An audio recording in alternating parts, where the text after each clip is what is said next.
Medyo nakakapagod nga ulit ang gagawin ko ngayong araw, pero syempre, kailangan ko nga munang simulan ng araw ko sa pagluluto ng pagkain namin para sa buong maghapon. Nakapagsaing naman na ako, kaya ulam na lang ang lulutuin ko. Bali, ang ulam namin ngayong araw mga mamis ay fritadang gulay na maitlog na nilaga. Nagtaka siguro kayo mga mamis, no? Bakit fritadang gulay? Bakit hindi fritadang manok? Ito na nga mga mamis, habang niluluto ko tong ulam namin, explain ko sa inyo. Kung matagal ko na kayong follower or kung hindi ko man kayo follower pero madalas nyo ako napapanood or madalas nyong napapanood yung mga vlog ko tapos sakto magluluto ako ng ulam tapos ang ulam namin ay manok. Madalas kong sabihin doon or ipaalala doon na kapag manok ang ulam namin, lalong-lalo na kapag may sarsa or di naman kaya may sabaw, hindi talaga napapansin ni Athena at ni Daddy yung manok. Ang mas prefer talaga nila ay yung gulay, pati na rin yung sabaw or di naman kaya sauce. So madalas kapag ulam namin, mga manok na sinarsahan or di naman kaya may sabaw, ako lang talaga yung halos nakakain ng mga manok. Syempre napupurga ang mamshi panay nyo sa manok, kaya ngayon hindi na ako maglalagay ng manok, kung hindi anak na lang ng manok. Charot! Pero disclaimer mga mamis si Daddy at saka si Athena, kumakain naman sila ng manok. Pero kapag may sarsa nga at may sabaw, mas gusto nila yung sabaw at gulay lang. Nagka-fried chicken naman ako na manok mga mamis, pero napakadalang lang kasi nga nangihinayang ako sa mantika kapag magpiprito ng manok. Kaya hanggat maari, ayoko talagang magprito. Lalo na kami mga mamis, hindi talaga kami nag-uulit ng mantika. Kapag nagamit na, diretso tapon na. Kaya ayoko talaga lagi ako nagpiprito. Mas okay talaga sa akin yung gisa-gisa lang. So anyway mga mamis, na-explain ko na yung dapat kong ma-explain. Dito na tayo sa pangalawa kong gagawin, ang mag-bake naman ng cupcake. Nung nakaraan, di ba, nag-bake ako ng cake. Ngayon naman cupcake. Kasama pa rin to doon sa binyag ng pamangkin ko. Actually, late upload na nga to mga mamis kasi nabinyagan na yung pamangkin ko nung Sunday. So sa mga susunod na araw ko na i-upload yon. Puro cupcake na lang naman na to mga mamis kasi para lang meron ding partner yung cake. Tsaka halimbawa merong mga kids na bisita, meron silang makakain din na cupcake. Ulitin ko mga mamis yung recipe na to dahil nga nawawala yung aking notebook na meron sarili kong recipe. Ginaya ko na lang muna yung recipe ni Chef RB. So punta na lang kayo sa channel ni Chef RB para makita nyo kung paano nga or kung ano yung recipe neto. After ko naman mag-bake ng mga cupcakes, nilagay ko lang muna dun sa kusina para nga lumamig bago ko ilagay sa ref. Ang mga cakes or cupcakes kasi mga mamis, mas nagmo-moist sila kapag galing na sila sa freezer. Parang ang nagiging texture na nila mga mamis ay parang texture na brownies na. Kaya mas okay talaga na kapag nag-bake kayo ng cake, 3 days bago nyo kainin, ilagay nyo muna sa freezer para mas masarap lalo. So anyway, nandito naman na ako sa part na gagawing souvenir para sa binyag ng pamangkin ko. Maliligo na muna ako pero sabi ko ilagay ko muna sa mga jars itong mga pulboron. Yes mga mamis, mga pulboron to na nilagay sa jar. Ito yung magiging souvenir para sa binyag nga ng pamangkin ko. After ko mailagay lahat ng pulboron or malagyan ng pulboron lahat ng jar, naligo muna ako.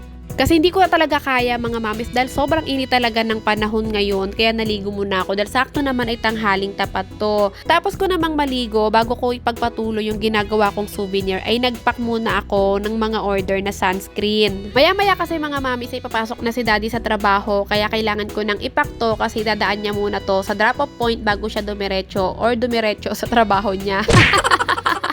Hindi ko na nga maalala kung pang ilang pack ko na to. Hindi ko na kasi naisasama sa mga vlog ko yung ibang mga naipapak ko na mga sunscreen. Pero kung makikita nyo yung karton sa likod ko, kakaunti na lang yung natitirang sunscreen. Pero yung foam cleansing naman ay marami-rami pa. So, meron pala ako nabasang comment, nagtatanong kung meron daw ba akong stocks ng sabon kasi nga naubos na yung binili niya.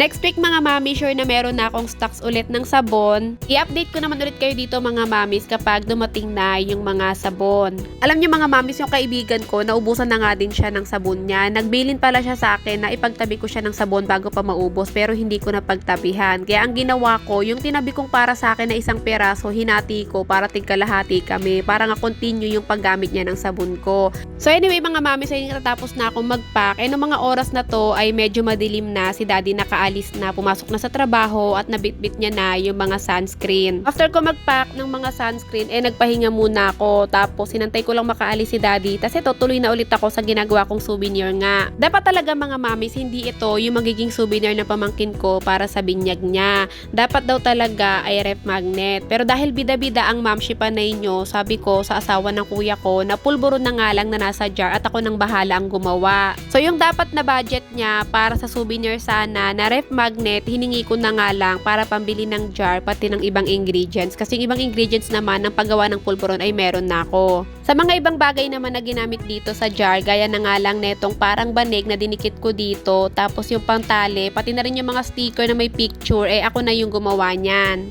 Ito naman kasi dahil meron kaming printer, pinaprint ko na kay daddy yung mga yan. Tapos ako na yung bahalang nag-edit. Bale, ito na yung pangalawang beses na gumawa ako na itong pulburo na nasa jar na pang souvenir. Kasi yung unang beses mga mamis, ito yon.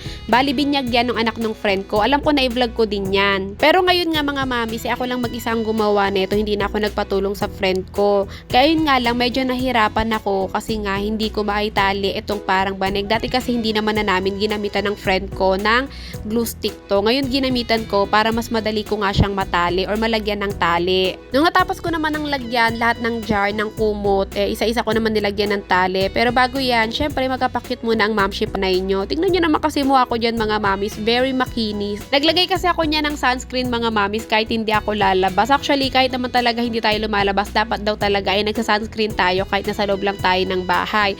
Pero kung nagtitipid naman tayo sa sunscreen, okay lang naman na kahit hindi tayo maglagay pag nasa loob ng bahay kapag lalabas na lang. Kaya naman mga mamis, kung hindi pa nga kayo nakakabili ng sunscreen, mag-check out na kayo, lalo na nga ngayong summer. Hindi talaga pwedeng walang sunscreen ang mga balat natin, lalong-lalo na nga ang mukha natin.